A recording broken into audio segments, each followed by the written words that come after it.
Commentaire de Charles Andrew Coates, sur le livre de l'Apocalypse de Jean. Chapitre 11. C'est le privilège de la foi, de tenir compte de ce qui est pour Dieu sur la terre, à un moment quelconque. Au premier verset du chapitre 11, il est dit à Jean, « Lève-toi, et mesure le temple de Dieu, et l'autel et ceux qui y adorent. » C'est l'évidence que même en ce jour-là, le moment le plus sombre de l'histoire du monde, à savoir la dernière demi-semaine des 70 semaines de Daniel, pendant 42 mois, il y aura sur la terre quelque chose de Dieu et pour Dieu, dont nous pouvons tenir définitivement compte. Cela peut être mesuré. Les chapitres qui suivent, nous parlent du temps le plus terrible de la grande tribulation, mais avant d'entrer dans ces ombres si noires, Dieu nous fait voir qu'il se réserve quelque chose. Ce sera comme les 7000 qu'il s'était réservés, au jour d'Élie, qui n'avait pas fléchi le genou devant Baal, au milieu de l'apostasie. 1 Rois chapitre 19, verset 18. La grande question pour la foi, qu'il s'agisse du présent ou d'un temps futur quelconque, est de considérer ce qui est de Dieu et pour Dieu. Et il y a aujourd'hui, ce que nous pouvons mesurer, comme étant revêtu d'importance et de valeur divine. Le faire est le privilège de la foi. Je ne pense pas que le temple de Dieu et l'autel, décrit au verset 1er, soit quelque chose de matériel. Jean devait mesurer ce qui était là, spirituellement, pour Dieu. Il est ici un homme, un représentant qui avait reçu en figure la communication de la pensée de Dieu, en dévorant le petit livre, et qui était passé par l'exercice et le jugement personnel, qu'une telle chose comportait. L'apôtre Jean est alors préparé, pour tenir compte de ce qu'il y aurait là pour Dieu, spirituellement. Le fait de mesurer, se réfère ici à ce qui est intérieur. Le parvis extérieur n'a pas à être mesuré, car il a été donné aux nations, et elles fouleront aux pieds la cité sainte pendant 42 mois. Il y a une analogie frappante, entre les conditions de ce jour-là, et celles d'une autre. Si nous considérons le système de la chrétienté extérieurement, il est abandonné aux hommes, et ce qui est saint est foulé aux pieds. La volonté de l'homme y est prédominante. Mais ce que la foi tient compte, c'est ce qui est spirituel, à savoir le sanctuaire, l'autel et les adorateurs. C'est dans le temple que la pensée de Dieu est connue, comme on peut le lire dans le psaume 27, verset 4. J'ai demandé une chose à l'Éternel, je la rechercherai. C'est que j'habite dans la maison de l'Éternel tous les jours de ma vie, pour voir la beauté de l'Éternel, et pour m'enquérir diligemment de lui dans son temple. L'autel exprime une intense sainteté. Exode chapitre 29, verset 37, l'affirme clairement. L'autel sera une chose très sainte. Quiconque touchera l'autel sera saint. La pensée de l'homme est essentiellement impure, même lorsqu'il est religieux. L'homme dans la chair, ne pourrait jamais être acceptable pour Dieu. Rien, si ce n'est la bonne odeur de Christ, ne peut être la mesure de la faveur divine. Parler à la majorité des gens dans la chrétienté, de la mise de côté de l'homme dans la chair, serait comme si on leur parlait hébreu. Ils ne comprendraient pas. Ils ne se sont pas approchés de l'autel. Mais si quelqu'un n'est pas d'accord avec l'autel, il foule aux pieds ce qui est saint. Nous avons ici en Jean, un représentant qui mesure ce qui est saint, et une compagnie du dehors, qui se signale en marchant sur ce qui est saint. Nous devrions être exercés à l'égard du fait, que Dieu voudrait nous donner le roseau à mesurer, et nous rendre capables d'estimer justement, le caractère de ce qui est pour lui. Cela nous conduirait à une vraie séparation, car si nous apprécions ce qui est saint, nous ne pouvons nous accommoder de ce qui est profane. Il nous est parlé de l'enceinte, qui est tout autour du temple, en Ézéchiel chapitre 42, verset 20. Elle avait un mur alentour. La longueur, 500, et la largeur, 500, pour séparer ce qui était saint, et ce qui était profane. Si nous désirons maintenir ce qui est pour le plaisir de Dieu, et pour son service, il nous faut bâtir un mur épais de séparation, entre ce qui est saint, et ce qui est profane. Un grand exercice est nécessaire, pour pouvoir discerner ce qui est de Dieu, et pour Dieu. Il y a beaucoup de choses dans le monde religieux, qui ne supportent pas d'être mesurées par la mesure divine. Mais la foi ne peut pas reconnaître comme étant de Dieu, ce qui n'est pas disposé à se laisser mesurer. Dans la sainte cité, tout est à la pleine mesure et proportionné, selon la mesure d'homme. Apocalypse chapitre 21, verset 17. Là, tout correspondra à la mesure de Christ. Il est béni de savoir, que dans les jours les plus sombres de la tribulation, il y aura le temple de Dieu, et l'autel, et ceux qui y adorent.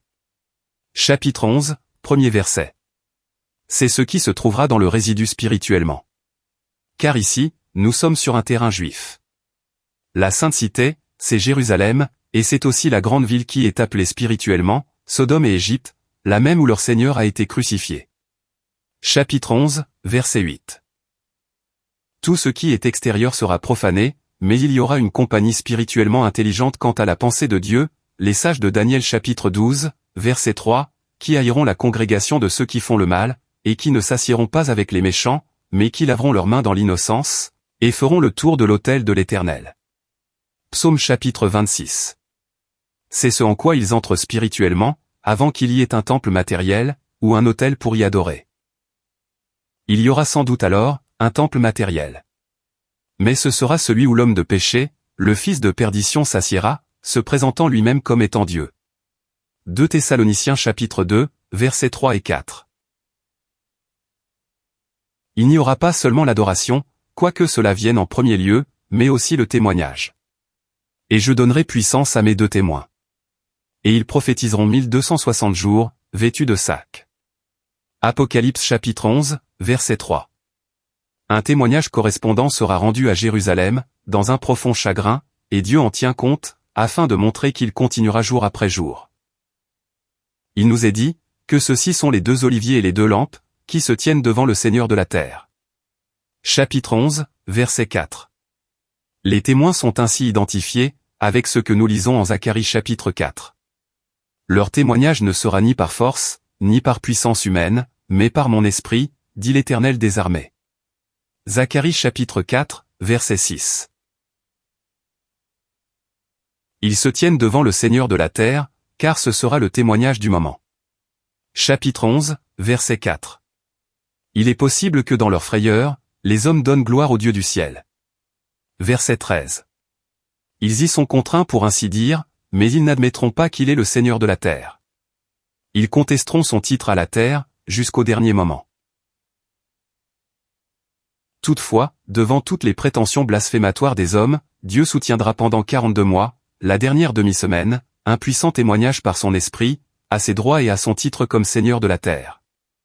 Moïse et Élie maintinrent ce qui était dû à Dieu, en face d'un peuple désobéissant et contredisant, soit dans le monde de l'Égypte, soit parmi le peuple apostat de Dieu. Et leur témoignage fut soutenu par des actes de puissance divine. Il en sera de même au jour des 2 témoins. Il conviendra au lieu, au temps et au caractère de leur témoignage, qu'ils soient vêtus de sacs. Chapitre 11, verset 3. Ils auront passé par un profond exercice, à l'égard de l'état du peuple de Dieu. Ils réaliseront à quel point Israël s'est éloigné, de tout ce qui était pour eux, dans la pensée de Dieu. Nous pouvons apprendre par leurs vêtements de sac, quelque chose du caractère qui convient au témoignage actuel. Nous ne devons jamais oublier, la faillite et la décadence de la profession chrétienne. Quand on vient à connaître la vérité, relativement à Christ et à l'Assemblée, le premier effet doit être un grand exercice, et un sentiment profond, de la manière dont la profession chrétienne s'est éloignée des pensées originelles de Dieu. Quant au privilège spirituel, par la grâce infinie, nous pouvons librement nous lever de la poussière, pour mettre nos beaux vêtements, et prendre notre place auprès de Dieu, dans toute la faveur de notre saint et céleste appel. C'est ce qui correspond au temple, à l'autel et aux adorateurs. Mais quand il s'agit du témoignage, nous avons à nous souvenir de la faillite publique complète. Nous ne pouvons nous dissocier de la ruine générale, de sorte que le vêtement de sac est bien ce qui convient. Aujourd'hui, tout vrai témoignage doit être rendu dans le chagrin, produit par le sentiment de la faillite du témoignage public. Cela nous tient dans l'humilité, et Dieu en est honoré. Mais de la lumière est maintenue, par l'huile d'or de l'esprit. Il est toujours possible, d'être un vase à honneur, sanctifié, utile au maître, préparé pour toute bonne œuvre. 2 Timothée chapitre 2, verset 21. Le fait que la terre est au Seigneur, est une partie du témoignage des saints de l'Assemblée. Nous la réclamons pour lui, par la foi, pendant tout le temps de sa réjection, et nous attendons sa venue, pour qu'il prenne possession de ce qui lui appartient de droit. Nous voyons ici, quelque chose de semblable à ce que nous avons déjà remarqué dans ce livre. C'est-à-dire que la puissance du mal est toujours tenue sous le contrôle divin, et limitée dans son action, à ce que Dieu permet. Toute la puissance de la bête, ne pourra mettre à mort les deux témoins, avant qu'ils aient rendu un témoignage complet. C'est là un grand réconfort pour la foi. Il est parlé au chapitre 11, verset 7, de la bête, sans qu'il nous soit dit de qui il s'agit. Il nous suffit de comprendre qu'il y aura ici une puissance grandissante, puissance d'origine infernale, intensément opposée au témoignage de Dieu, et qui mettra à mort ses témoins, desquels le pourra. Leur corps mort sera étendu durant 3 jours et demi, sur la place de la grande ville, et ceux qui habitent sur la terre se réjouissent à leur sujet, et font des réjouissances. Versets 8 et 10. Dieu donnera ce témoignage remarquable aux adversaires eux-mêmes, touchant son royaume, qui est alors sur le point d'être établi, dans la puissance de la résurrection et de l'ascension. Ceci a été démontré pour la foi, par la résurrection et l'ascension du Seigneur Jésus, et par le témoignage qui lui a été rendu, comme à celui qui a été ressuscité et exalté. Il y a évidemment une certaine corrélation entre le ministère de Christ et celui des deux témoins. Il a exercé son ministère pendant 3 ans et demi. Il fut mis à mort, puis ressuscité et élevé dans le ciel. La résurrection et l'ascension des témoins, effectuées publiquement, dirigeront sans doute directement vers le ciel, la foi de ceux du résidu, dans ce moment de la fin de leur épreuve. C'est de là que viendra leur délivrance. Ainsi, au verset 19 du chapitre 11, nous lisons, « Le temple de Dieu dans le ciel fut ouvert, et l'arche de son alliance apparut dans son temple. » Tout est sûr pour la foi, par la présence dans le ciel de Christ ressuscité et exalté. Le résidu le connaîtra là, comme l'arche de l'alliance de Dieu, la garantie de leur entière bénédiction, avant qu'il soit manifesté. Les 70 semaines, qui ont été fixées relativement au peuple, et à la sainte ville de Daniel, seront complètement écoulées. Il ne restera plus à accomplir de la parole prophétique, que d'introduire la justice des siècles. Daniel chapitre 9, verset 24. Et le ciel célèbre ce fait, comme étant la réalisation des voies de Dieu. Les anciens joignent leur tribu d'action de grâce, et parlent plus spécialement du royaume, comme d'un moment de la récompense divine. Ils ont observé l'irritation des nations, et toutes les souffrances des serviteurs de Dieu, les prophètes, les saints et ceux qui craignent son nom, petits et grands. Et ils rendent grâce, de ce que ceux qui ont souffert vont recevoir leur récompense. Chapitre 11, verset 18. Je serais porté à penser, d'après le contexte du verset 18, que le temps des morts pour être jugés, se rapporte aux saints qui sont morts, et peut-être plus particulièrement, à ceux qui ont subi le martyre. Ils seront tous vengés et récompensés. C'est l'introduction de la justice des siècles, et sa manifestation publique. Les saints, depuis Abel jusqu'aux témoins d'Apocalypse chapitre 11, ont été mis à mort, persécutés, ridiculisés, ont porté l'opprobre, souffert pour la justice de toute manière. Mais tous seront récompensés dans le royaume de Dieu. La colère de Dieu viendra sur ceux qui se sont irrités contre son peuple, et il détruira ceux qui corrompent la terre. Chapitre 11, verset 18.